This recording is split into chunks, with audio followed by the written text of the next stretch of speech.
आप सभी को अभिषेक सहाय का प्रणाम। बुधवार व्रत कथा। एक बार एक मनुष्य अपने ससुराल गया। कुछ दिन वहां रुककर अपने नगर को लौटने के लिए विदा मांगा।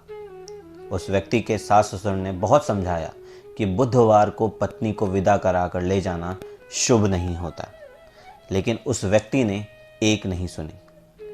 विवश होकर उन्हें अपने जमाता और पुत्री को विदा करना पड़ा। पति पत्नी बैलगाड़ी से चले जा रहे थे। एक नगर के बाहर निकलते ही पत्नी को प्यास लगी। पति लोटा लेकर पत्नी के लिए पानी लेने गया।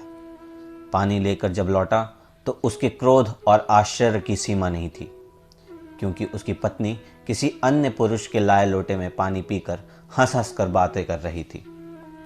गुस्से में आंख बबूला होकर वह आदमी उससे झगड़ा करने लगा, मगर यह देखकर आश्चर्य की सीमा न रही कि उस पुरुष की शक्ल उस व्यक्ति से हूबहू मिलती थी।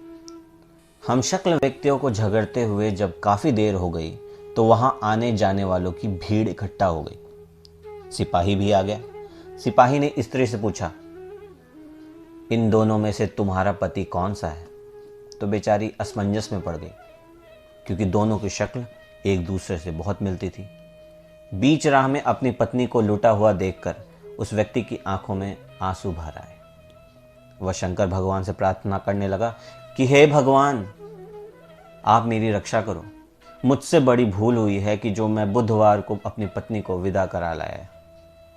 भविष्य में ऐसा अपराध मैं कभी भी नहीं करूंगा।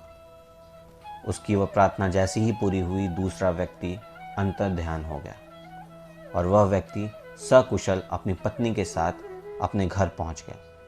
उस दिन के बाद पति पत्नी नियम पूर्वक बुधवार को व्रत रखने लगे। इस कथा को जो सुनता है और कहता है, उसको बुधवार के दिन यात्रा करने पर कोई भी दोष नहीं लगता और वह सुख, शांति और समृद्धि को प्राप्त करता है। नमस्कार।